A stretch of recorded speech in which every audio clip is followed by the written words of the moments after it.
વિદ્યાર્થી મિત્રો, આજે આપણે ધોરણ 7 સબ્જેક્ટ સાયન્સ એમાં આપણે ગઈ વખતે પ્રકરણ 8 ભણી ગયા હતા. એમાં આપણે પ્રકરણ 8 માં વાવાઝોડું, ચક્રવાત અને પવન વિશે અભ્યાસ કરી ગયા. આજે આપણે પ્રકરણ નંબર 9 એના વિશે અભ્યાસ કરીશું. ભૂમિ. ભૂમિ એટલે કે જમીન, જેને આપણે સોઇલ કહીએ છીએ ઇંગ્લિશમાં.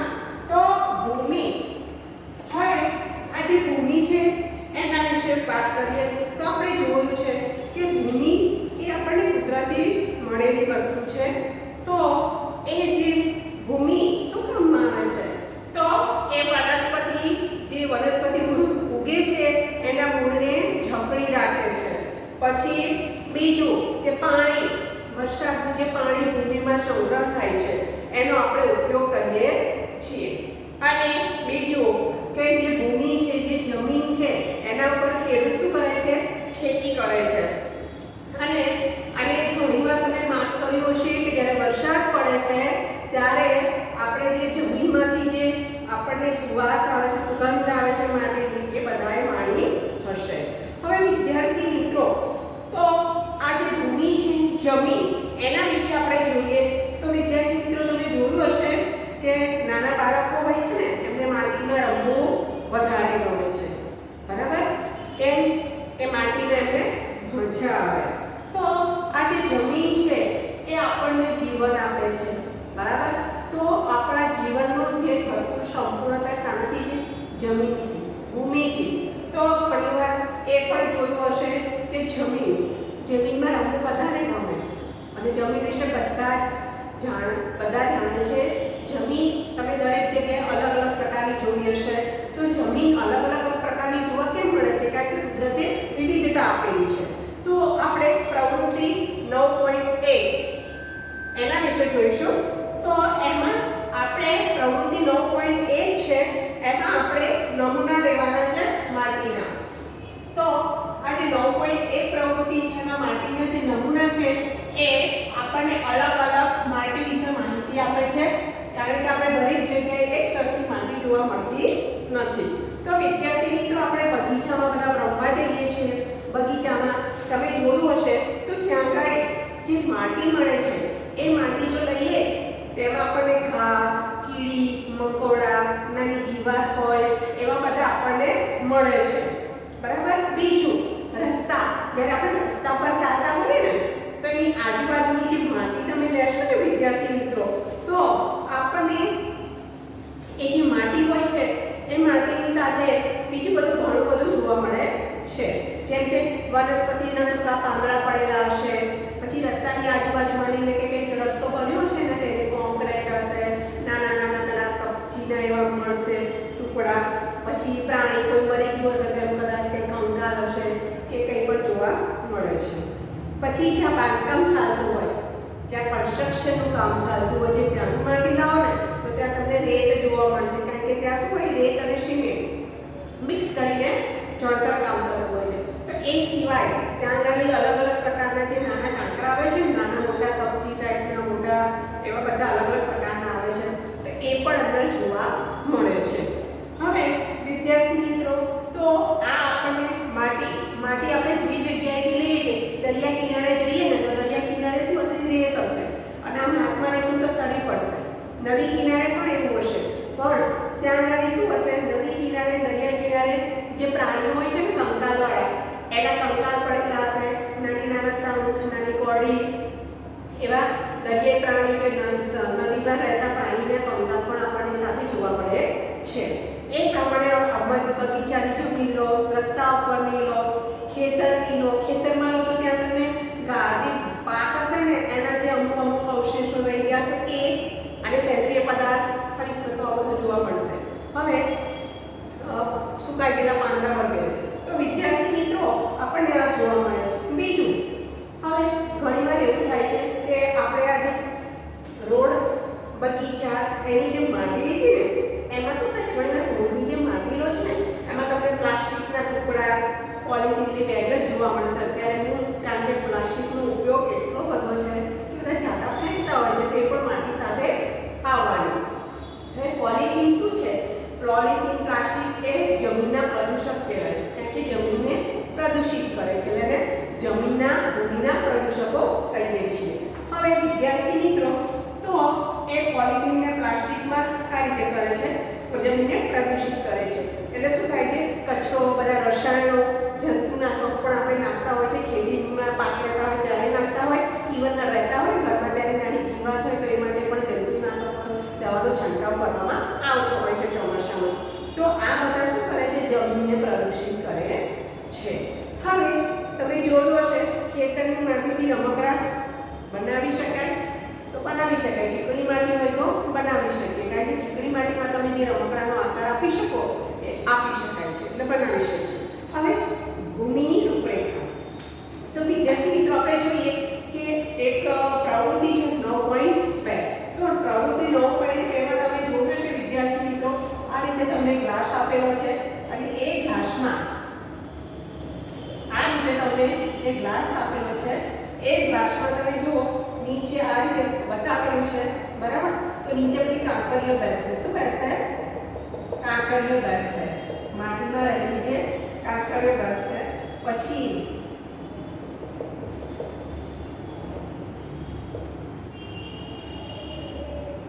આપણને જે માટી મળે છે ને તેના વિશે થોડું જોવાનું છે.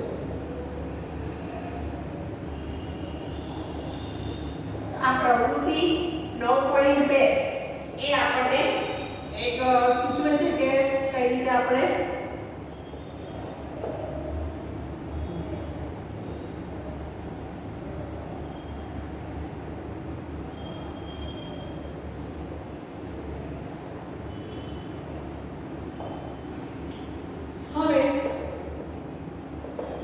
વિદ્યાર્થી મિત્રો, જો આપણે પ્રવૃત્તિ 9.2 માં શું છે, એક થોડીક માટી લેવાની છે અને માટીના ડેબાને આપણે તોડી નાખવાની છે અને કાચનો એક ગ્લાસ લેવાનો છે. એ ગ્લાસમાં 3/4 પાણી ભરવાનું છે અને પાણી ભરી એ મુઠ્ઠી ભરીને માટી એમાં નાખવાની છે. હવે પછી એને હલન ચલન નથી કરવાનું, એમને મેં ગ્લાસને રહેવા દેવાનું છે. પછી એ ગ્લાસમાં જે માટી નાખી છે પાણી, પછી એનું અવલોકન કરવાનું છે. તો અવલોકન કરીશું ને તો જોઈશું તો સૌથી નીચે આપણને કાંકરી જોવા મળશે, એની પર રેતીનું પ્રમાણવાળું પાણી જોવા મળશે, એની પર ચીકણી માટી હશે ને એ પાણીમાં મિક્સ થયેલી જોવા મળશે અને એની પર પાણીનું સ્તર હશે. હવે પાણીનું સ્તર છે એમાં તમને સેન્દ્રિય પદાર્થ જોવા મળશે. તો વિદ્યાર્થી મિત્રો, આ સેન્દ્રિય પદાર્થ શું છે? તો આપણે નવો શબ્દ છે સેન્દ્રિય પદાર્થ. તો આ સેન્દ્રિય પદાર્થ શું છે કે જે માટી છે એમાં રહેલા જે મૃત ઘટકો છે એને આપણે સેન્દ્રિય પદાર્થો કહીએ છીએ. ભૂમિમાં રહેલી માટીમાં રહેલા મૃત ઘટકોને આપણે સેન્દ્રિય પદાર્થ કહીએ છીએ. હવે ભૂમિ એ પાણી, પવન અને વાતાવરણ દ્વારા જે પથ્થરો હોય ને એ તૂટે, કારણ કે પવનથી શું લાગે, ઘસારો લાગે એટલે પથ્થરો તૂટે. તો આ પ્રક્રિયાને અપક્ષય કહેવાય છે. શું કહેવાય છે? અપક્ષય. અપક્ષય પૂછાતું હોય છે પરીક્ષામાં, તો વિદ્યાર્થી મિત્રો એને આપણે અપક્ષય કહીશું. તો કોઈ પણ ભૂમિનો પ્રકાર, બરાબર, કયા પથ્થરમાંથી બનેલો છે, કઈ ઉગતી વનસ્પતિ છે એના ઉપર આધાર રાખ્યો છે. તો ભૂમિનો લંબરૂપ છે અલગ સ્તરમાં જોઈ શકીએ છીએ, તો તેને ભૂમિની રૂપરેખા કહેવામાં આવે છે. ભૂમિની રૂપરેખા પરીક્ષામાં પૂછાય છે, ભૂમિની રૂપરેખા વિશે. તો એ શું છે કે આપણે ભૂમિ છે જે જમીન, એનો જે લંબરૂપ છેદ છે ને, લંબરૂપ એટલે ઊભો, બરાબર, એ છેદને આપણે અલગ અલગ સ્તરમાં જોઈએ એને ભૂમિની રૂપરેખા કહેવાય છે. હવે આ જે એમાં શું હોય છે, રંગ, ઊંડાઈ અને રાસાયણિક બંધન આપણને અલગ અલગ જોવા મળે છે. તો વિદ્યાર્થી મિત્રો, પેજ નંબર 98 ઉપર જુઓ, એમાં આપણને ભૂમિની રૂપરેખા આપેલી છે. તો એમાં તમે જુઓ કે ભૂમિના સ્તરો બતાવેલા છે, A સ્તર, B સ્તર, C સ્તર અને આધાર ખંડ. તો વિદ્યાર્થી મિત્રો, તો આપણે એના વિશે થોડો અભ્યાસ કરી લઈએ કે આપણે એક ખાડો હોય છે, બરાબર, તાજેતરમાં ખોદી નાખ્યો હોય એ ખાડો જોવાનો, એની અંદર તમને અલગ અલગ સ્તર જોવા મળશે. તો તમે જોશો કે જુદા જુદા જે સ્તરો આવેલા છે, તો એના વિશે થોડી માહિતી. પછી આપણે જ્યારે કૂવો ખોદાતો હોય ને ત્યારે, પછી મકાનના જ્યારે પાયા જમીનના નખાતા હોય ને ત્યારે આપણે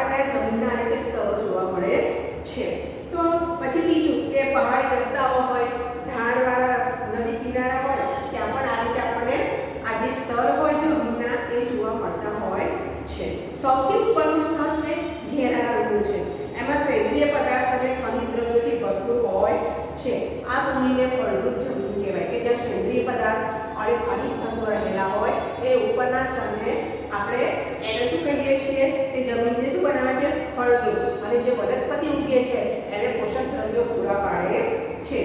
આ સ્તરને આપણે નરમ છિદ્રાળુ હોય છે. નરમ એટલા માટે કે વનસ્પતિના મૂળ અંદર જઈ શકે છે, અને છિદ્રાળુ એટલા માટે કે અંદરથી છિદ્રાળુ હોવાથી શું થાય છે મૂળ શ્વસનની ક્રિયા કરી શકે છે અને પાણીનું પ્રમાણ પાણી પણ શોષી શકે છે. તો આ જે ભૂમિ છે એને ઉપરી ભૂમિ અથવા એ સ્તર કહેવામાં આવે છે. શું કહેવામાં આવે છે? એ સ્તર, સૌથી ઉપરનું સ્તર. હવે એની નીચે આવે છે બી સ્તર. તો વિદ્યાર્થી મિત્રો, કીડાઓ, ગુંદરો, છછુંદર, બરાબર, ઢાલિયા જીવડા એવા જે સજીવો છે એને રહેઠાણ પૂરું પાડે છે. અને નાની વનસ્પતિના જે મૂળ હોય ને એ ઉપરી નાની વનસ્પતિ હોય એના મૂળ ઉપરી જમીનમાં ખૂંપેલા હોય છે. પછી એના સ્તરમાં જે સેન્દ્રિય પદાર્થો હોય એ થોડા ઓછી માત્રામાં હોય છે નીચેના સ્તરમાં, અને એમાં શું હોય છે સખત અને સઘન હોય છે. આ સ્તર કેવું હોય છે? થોડુંક સખત હોય છે. તો એને આપણે બી સ્તર એટલે કે મધ્ય સ્તર કહીએ છીએ. બી સ્તર એટલે કે મધ્ય સ્તર. હવે આ ઉપરી સ્તર, ઉપરી સ્તર એટલે કે એ સ્તર, બી સ્તર એટલે કે મધ્ય સ્તર. ઓકે. હવે વિદ્યાર્થી મિત્રો, આ જે બીજું એના પછી બી સ્તરની નીચે આવશે સી સ્તર. શું આવશે? સી સ્તર. તો આ સી સ્તરમાં શું હોય છે તો જોઈએ વિદ્યાર્થી મિત્રો. તો એ જે સ્તર છે એ નાના ખડકોનું બનેલું છે. હવે એ જે ખડકોનું બનેલું છે એની નીચે શું હોય છે? આધાર ખડક રહેલો છે. હવે એક મૂળ કેવા હોય છે? સખત અને કોદાળી વડે ઘણીવાર ખોદવું પણ અઘરું પડતું હોય છે. તો તમે જો સી સ્તરની નીચે શું હોય છે? આધાર ખડક. આધાર ખડક ઉપર સી સ્તર આવેલું હોય, બરાબર. તો એ કેવું હોય? થોડું સખત હોય છે અને ખોદકામ કરવાનું થોડું અઘરું પડે છે. તમે ઘણીવાર જોયું છે કે કોલસાની ખાણોની ખાણો જ્યારે ખોદવામાં આવતી હોય છે ને, આપણા ભારત દેશમાં ઘણી બધી ખાણો આવેલી છે, તો ત્યાં તમે ખોદકામ કરવાવાળાને જોયું હશે કે મોટા હથોડા અને એના વડે ખોદતા હોય છે. કેમ કે કેવું હોય છે? આધાર ખડક અથવા સી સ્તર હોય છે. હવે ભૂમિના પ્રકારો જોઈએ. હવે આપણે ભૂમિ વિશે જોયું, પણ એના પ્રકારો. તો ભૂમિના પ્રકારો કેટલા? તો ભૂમિના જે પ્રકાર છે એના વિશે જોઈએ કે આપણે એ જોયું કે અપક્ષય નાના ઘટકો અને વિવિધ પદાર્થોનું નિર્માણ કરે છે. ઝીણી રેતી, ઝીણી માટીનો સમાવેશ હોય છે. હવે વિદ્યાર્થી મિત્રો, રેતી અને ઝીણી માટી કયા પથ્થરમાંથી ઉત્પન્ન થયા છે એના પર આધાર રાખે છે. તો તમે જુઓ, એને શું કહેવાય? જે પથ્થર પર આધાર રાખે છે ને એને પિતૃ પથ્થર કહેવાય છે. શું કહેવાય છે? પિતૃ પથ્થર.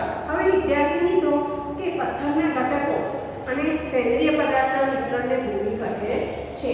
ભૂમિ એટલે શું? તો આપણે શું કહીશું કે પથ્થરના શું હશે? ઘટકો. પથ્થરના ઘટકો અને સેન્દ્રિય પદાર્થ. શું? સેન્દ્રિય પદાર્થ. આનું જે મિશ્રણ હોય એને આપણે ભૂમિ કહીએ છીએ. હવે આ ભૂમિ જેનું વર્ગીકરણ એ શું હોય છે? એની અંદર રહેલા જે કણો છે એના ઉપર આધાર રાખે છે. તો જે ભૂમિમાં વિશાળ માત્રામાં, બરાબર, મોટા કણો રહેલા હોય એને રેતાળ ભૂમિ કહેવાય. શું કહેવાય વિદ્યાર્થી મિત્રો? રેતાળ ભૂમિ. જેમાં મોટા કણો હોય એને રેતાળ ભૂમિ કહેવાય છે. હવે આ જે રેતાળ ભૂમિ છે, બરાબર, તો બીજું કે જે ભૂમિમાં ઝીણા કણો રહેલા હોય, વધારે ઝીણા કણોનું પ્રમાણ વધારે હોય એને ચીકણી ભૂમિ કહેવાય. શું કહેવાય? ચીકણી ભૂમિ.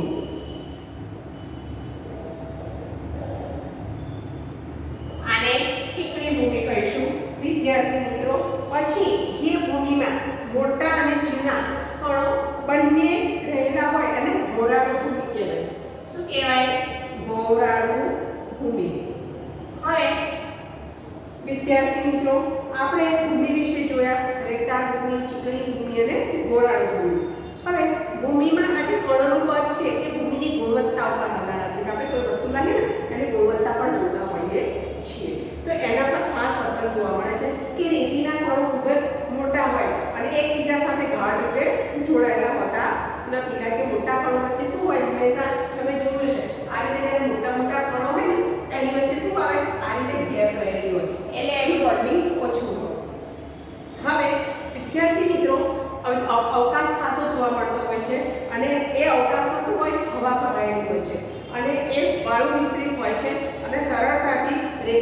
કણો શું થાય છે, રેતીના કણો એ વાયુ મિશ્રિત હોય છે અને પાણી હોય ને, જો એ પાણી શું આમ રેડીએ ને તો સરળતાથી ઉતરી જાય, સરળતાથી નીચે ઉતરી જાય છે આ પાણી, બરાબર. તો રેતાળુ જમીનમાં પાણી રાખવાથી શું થાય, સરળતાથી નીચે ઉતરી જાય છે, આ કારણ છે. હવે રેતાળ ભૂમિ કેવી હોય છે, હલકી હોય અને છીતરાળ અને સૂકી હોય છે, કારણ કે પાણી રહેતું નથી. હવે ચીકણી ભૂમિ છે એમાં શું હોય, કણો નાના નાના હોય, એમાં હોય આવા નાના નાના કણો હોય, બરાબર. ચીકણી ભૂમિમાં તો આ જે ચીકણી ભૂમિ છે એ એકબીજા સાથે જોડાયેલા હોય એટલે બળની વધારે હોય એટલે અવકાશ રહે નહીં.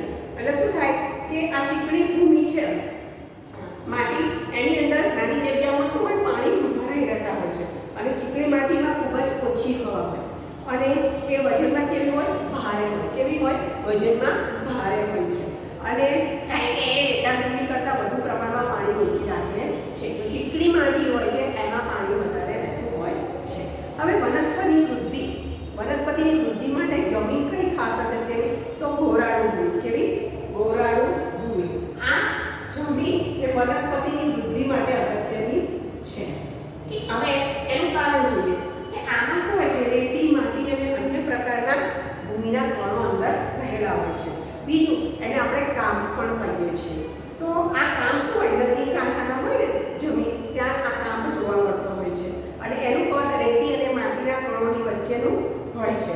હવે ગોરાળુ ભૂમિ કેમ હોય છે, એને એમાં કળણ પણ જોવા મળે છે. શું જોવા મળે છે આમાં, કળણ. આ ભૂમિમાં શું જોવા મળે છે, કળણ. પરીક્ષામાં પૂછાતું હોય છે કે ગોરાળુ ભૂમિમાં કળણ જોવા મળે છે, તો સાચું. હવે આ ભૂમિ વનસ્પતિની વૃદ્ધિ માટે જળ ધારણ ક્ષમતા ધરાવે છે. હવે પ્રવૃત્તિ 9.3 માટીવાળી ગોરાળુ જમીનને રેતાળ ભૂમિના એકડા જૂની ભૂમિ છે, ગોરાળુ, માટીવાળી અને રેતાળ, આ ત્રણેય ભૂમિના થોડોક નમૂના એકઠા કરવાના છે અને એને શું કરવાનું છે, એક ભૂમિમાં મુઠ્ઠી ભરીને લેવાના છે. એમાં કાંકરા, પથ્થર, ઘાસ બધા હોય એ દૂર કરી દેવાના છે, ચોખ્ખી કરવાની છે અને એમાં ટીપું ટીપું પાણી નાખી અને મિક્સ કરવાની છે. આપણે લોટ બાંધીએ છીએ એ રીતે અને પાણી નાખી અને દડો બનાવવાનો છે અને એ દડો શું કહેવાનો, ચીકણો ના હોવો જોઈએ અને એ દડો બનાવવાનો અને એ સીધી સપાટી પર એ દડાને નળાકારની જેમ વણવાનો છે. હવે રિંગની જેમ રચના બનાવવાની, નળાકારની રિંગની જેવી રચના બનાવવાની છે અને બીજો નમૂનો બનાવવા, બીજા નમૂના વડે આ પ્રવૃત્તિનું પુનરાવર્તન કરવાનું છે. પછી એના આકાર પરથી આપણને પ્રકાર ખબર પડશે. તો વિદ્યાર્થી મિત્રો, પેજ નંબર 100 પર જુઓ, એમાં તમને માટી A અને B માં જુઓ અને D બનાવ્યું છે અને C અને C માં બે નમૂના બનાવ્યા છે, જુઓ એ પ્રમાણે બનાવવાનું છે. તો તમે જોઈ છે કયા પ્રકારની માટી કુંડા, રમકડા કે મૂર્તિ બનાવવા કામમાં આવશે. હવે ભૂમિના ગુણધર્મો જોઈએ. તો આ ભૂમિના ગુણધર્મોમાં આપણે ભૂમિમાં પાણીનું અંતઃસ્રવણ દર, હવે જોઈએ કે અંતઃસ્રવણ દર તો એ જે જમીન હોય છે એમાં 50 સેન્ટીમીટર ગુણ્યા 50 સેન્ટીમીટરના બે જુદા ચોરસ બનાવ્યા છે. એમાં એક સરખા કદની બે બોટલો ભરી એમાં બંને જગ્યાઓમાં એક સરખા સમયે બોટલો ઠાલવવાની છે. હવે ઘરના થળિયા પર પાણી વહી ગયું અને શોષણ ન પામ્યું, બીજી બાજુ કાચા રસ્તા પર પાણી શોષણ પામ્યું. આવું કેમ થયું? તો એ શું બતાવે છે, એ જે અંતઃસ્રવણ દર બતાવે છે. હવે પ્રવૃત્તિ 9.4 જુઓ. તો આ તફાવત કેમ જોવા મળે એના વિશે જોઈએ.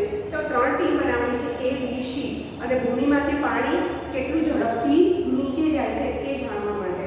તો એક ઓલી નળાકાર પાઇપ લેવાની છે અને દરેક ટીમ એ સરખા વ્યાસવાળી નળી લેશે અને નીચેના સૂચનો આપેલા છે, ધ્યાન આપો કે શું કરવાનું, નાનું ટીમ કેના છે એનું તળિયું કાપી દેવાનું, ટીમ કેના છે ને એનું તળિયું કાપી દેવાનું એટલે કે શું થાય, ખુલ્લું થઈ જાય. હવે એમાં PVC બરાબર 5 સેન્ટીમીટર વ્યાસવાળી નળી લેવાની અને 20 સેન્ટીમીટર લાંબા ટુકડામાં એને કાપવાની છે અને એ ભૂમિ પર એકત્ર કરી અને ઊંડી પાઇપ હોય બરાબર એ મૂકવાની છે અને એમાં શું કરવાનું, 200 મિલી જેટલું પાણી નાખવાનું છે. હવે આ પાણી નાખવા માટે આપણે 200 મિલી ખાલી બોટલ વાપરવાની એટલે આપણને માપ મળી રહે. હવે કોલ્ડ ડ્રિંક્સ આવે છે ને 200-250 ml ના હોય છે, એ લેવલ લઈ લેવાનું છે, એમાં પાણી લઈને નાખવાનું છે, સમય નોંધવાનો છે અને પાઇપમાંથી પાણી જે આપણે નાખીએ છીએ એ એ ખાલી થાય એ સમય નોંધવાનો છે, શરૂઆત અને નોંધવાનો પૂરું થાય ત્યાં. તો આ પાણીની શું થાય ઉભરાઈ ના જાય એટલે આજુબાજુ ઢોળાઈ ના જાય એની ખાતરી રાખવાની આપણને ખબર પડે. હવે સૂત્ર આપેલું છે અંતઃશ્રવણ દર. વિદ્યાર્થી મિત્રો આપણને અંતઃશ્રવણ દર આપેલો છે. તો અંતઃશ્રવણ દર એટલે શું કે પાણીની માત્રા, આપણે પાણી કેટલું લીધું છે બરાબર, પાણીની માત્રા એટલે કે આપણે મિલીમાં લઈશું, મિલીલીટરમાં. બીજું કે દૂધની થેલી આવે છે 250 ml બરાબર, નાની આવે છે 500 ml ની આવે છે, તે ભરી લેવાનું એટલે આપણને માપ ચોક્કસ મળે. પછી બીજું છે અંતઃશ્રવણનો સમય.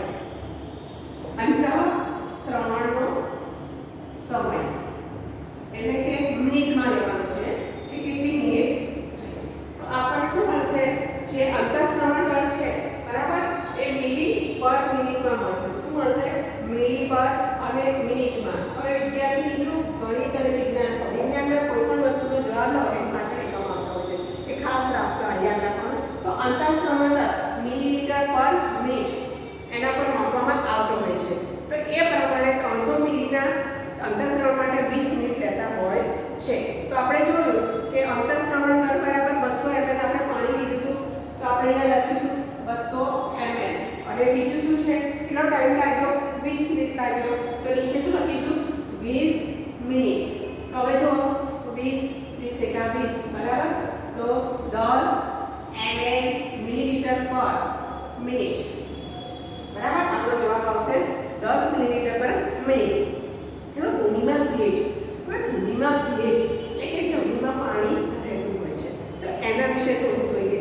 તો આપણે એક પ્રયોગ છે, એ પ્રયોગ વિદ્યાર્થી મિત્રો આપણો પ્રયોગ નંબર છે, દરેક વિદ્યાર્થી મિત્રો આપણે એક પ્રયોગ લખવાનો હતો કે ભૂમિમાં ભેજ સ્વરૂપે રહેલું છે તે દર્શાવો.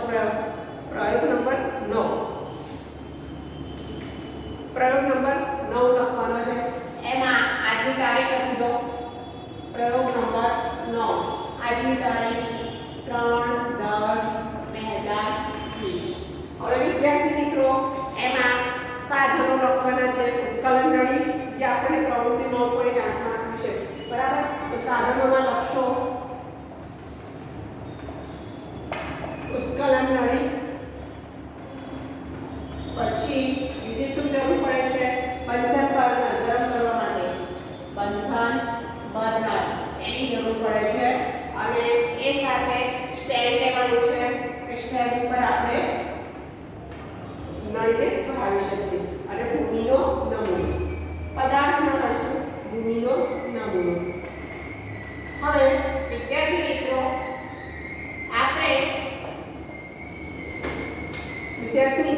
હવે આકૃતિ આપેલી છે પ્રયોગ પોથીમાં બરાબર. તો આકૃતિ જે છે એ બાજુમાં દોરવાની છે એ પ્રમાણે અને નામ નિર્દેશન દરેક વિદ્યાર્થી મિત્રો કરશે. હવે પ્રયોગ આપણને આપ્યો છે, બાજુમાં પદ્ધતિ જોઈએ. એક ઉત્કલન નળી લો, એને 2 ચમચી ભૂમિનો નમૂનો નાખવાનો. એ ઉત્કલન નળીમાં 2 ચમચી ભૂમિ જે લઈએ છીએ નમૂનો એ નાખવાનો છે. અને એને શું કરવાનું, નીચે જ્યોત છે બંસન બર્નર, એ જ્યોત વડે ગરમ કરવાનું છે.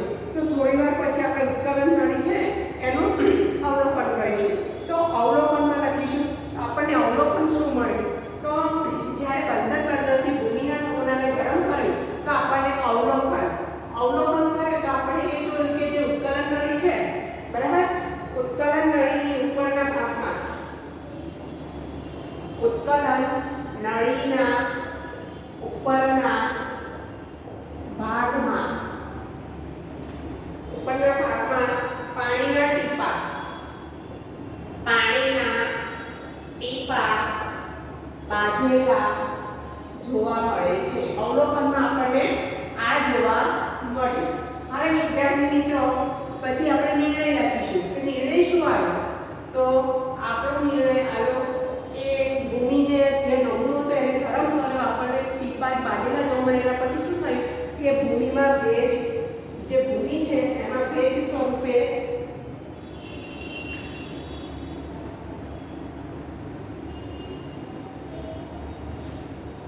લખો. નિર્ણયમાં ભૂમિમાં ભેજ સ્વરૂપે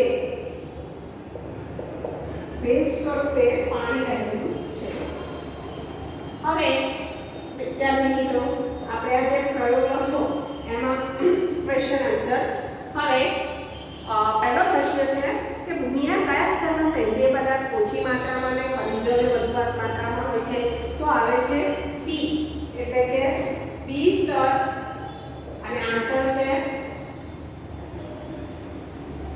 સી. હવે બીજું, કયા પ્રકારની ભૂમિના કણો વચ્ચેથી ખાલી પાણી સરળતાથી નીચે ઉતરે છે? તો એ પણ સી, એટલે કે રેતાળ ભૂમિ. કારણ કે રેતાળ ભૂમિમાં શું હોય છે? અવકાશ રહેલો હોય છે અને સરળતાથી પાણી ઉતરી જાય છે. ત્રણ, કયા પ્રકારની ભૂમિમાં આટલા રમકડા વગેરે બનાવવા માટે ઉપયોગમાં લેવાય છે? તો ચીકણી ભૂમિ, એટલે કે બી. બરાબર, ચીકણી ભૂમિથી આપણે રમકડાને બધું બનાવી શકીએ છીએ. નંબર 4, કયા પ્રકારની ભૂમિ ઘઉં અને ચણાના પાક માટે યોગ્ય છે? ચીકણી અને ગોરાળો, એટલે કે ડી. બરાબર, ચીકણી પ્લસ ગોરાળો. Number D. હવે વિદ્યાર્થી મિત્રો નંબર 5, કયા પ્રકારની ભૂમિની જળધારણ ક્ષમતા સૌથી વધુ છે? તો ચીકણી. બરાબર, ચીકણી માટેની જળધારણ ક્ષમતા વધારે હોય છે. પ્રશ્ન 2 ખરાબ ખોટા. ગોરાળો ભૂમિ પાક ઉગાડવા માટે ઉત્તમ છે, તો સાચું. નંબર 2, રેતાળ ભૂમિ રેતી, માટી અને તાંબની બનેલી છે, સાચું. હવે નંબર 3, રેતાળ ભૂમિમાં કારણ જોવા મળે છે, ખોટું. હવે વિદ્યાર્થી મિત્રો, સેન્દ્રિય પદાર્થો એટલે શું? ભૂમિમાં રહેલા સડેલા મૃત ઘટકોને સેન્દ્રિય પદાર્થો કહે છે. ભૂમિના બંધારણના ઘટકો, તો ભૂમિના બંધારણના ઘટકો ચીકણ, કાંકરી, રેતી, માટી અને સેન્દ્રિય પદાર્થો છે. ભૂમિનું ધોવાણ, તો પવન અને વરસાદના પાણીના પ્રવાહથી ભૂમિના ઉપરના સ્તરના જે કણો હોય છે એ છૂટા પડી અને ઘસડાઈ જાય છે પાણીની સાથે. તો આ જે ક્રિયા છે એને ભૂમિનું ધોવાણ કહે છે. તો વિદ્યાર્થી મિત્રો, આપણે ફર્સ્ટ સેમેસ્ટરના પ્રયોગ નંબર 9 કમ્પ્લીટ કરીએ છીએ. અને વિદ્યાર્થી મિત્રો, આપણે આ ભૂમિ વિશે જોયું, ભેજ રહેલો છે એ પણ જોયો, અને ભૂમિ દ્વારા પાણીનું શોષણ. તો વિદ્યાર્થી મિત્રો, આપણે આ જે શોષણ છે તો કઈ રીતે થાય છે એના વિશે થોડું જોઈ લઈએ. તો પ્લાસ્ટિકની ગળણી લેવાની છે, એમાં ગાળણપત્ર મૂકવાનો છે અને 50 ગ્રામ કોરી પાવડરવાળી ભૂમિ લેવાની છે અને એને ગળણીમાં નાખવાની છે અને નળાકાર મિશ્રિતમાંથી માત્રામાં પાણી લઈને એની અંદર એ ભૂમિમાં ટીપે નાખવાનું છે અને ડ્રોપર જોવાનું છે. તો એ ભૂમિ પર પાણી એ રીતે આપણે રેડીશું. પછી આપણે જોવાનું નીચે ટપકવાનું શરૂ થાય છે કે શું. તો એ નીચે નળાકાર, અંકિત નળાકારમાં પાણી શોષણ પામીને નીચે કેટલું આવે છે એ જોવાનું. તો ભૂમિનું વજન કેટલું હતું? 50 ગ્રામ અને પાણીનું કદ કેટલું આવ્યું? યુ મિલી. બરાબર, તો આપણે કદ બરાબર v મિલી લખીશું, એટલે કે પાણીનું કદ થયું u માઇનસ v અને એનું વજન u માઇનસ v ગ્રામ. તો આપણને 1 મિલી પાણીનું વજન 1 ગ્રામ જેટલું મળ્યું અને એના ટકા છે u માઇનસ v upon 50 ગુણ્યા 100. તો વિદ્યાર્થી મિત્રો, આપણને આ રીતે જે માટી છે એમાં ઓછામાં ઓછો શ્રવણ દર કેટલો છે, વધારેમાં વધારે કેટલો અંતર શ્રવણ દર રહેલો છે એ આપણે જોયું. તો તળાવ કૂવાનું જે પાણી છે એમાં વધારે જોવા મળે છે અને કેટલું પાણી ભૂમિ શોષણ કરે છે એ આપણે આના અંતર શ્રવણ દ્વારા અને ભૂગર્ભ જળ સુધી કેટલું પાણી પહોંચે છે એના દ્વારા જાણી શકીએ છીએ. ભૂમિ પર પવન, વરસાદ, તાપમાન, પ્રકાશ અને ભેજની અસર જોવા મળતી હોય છે અને ભૂમિના ગુણધર્મો શું જમીનના બંધારણમાં ફેરફાર લાવતા હોય છે અને વનસ્પતિ અને કયો પાક ઉગશે એ ભૂમિના પરીક્ષણ પરથી ખબર પડે. અત્યારે ખેડૂતોને ભૂમિનું પરીક્ષણ કરવામાં આવે છે કે તમે કયું પાક ઉગાડી શકો અને તમને વધુ મહેનતાણું મળે. તો ચીકણી અને ગોરાળુ જમીન એ ઘઉં અને ચણા માટે ઉત્તમ છે. તો વિદ્યાર્થી મિત્રો, આપણે આજે ભૂમિ વિશે જે અભ્યાસ કર્યો એ આપણે આ પાઠ 9 અહીંયા પૂરો થાય છે. દરેક જણ સ્વાપોથીમાં સ્વાધ્યાય લખશે અને પ્રયોગ આપણે 1 થી 9 કમ્પ્લીટ થઈ ગયા છે. દરેકનું કમ્પ્લીટ રાખશું.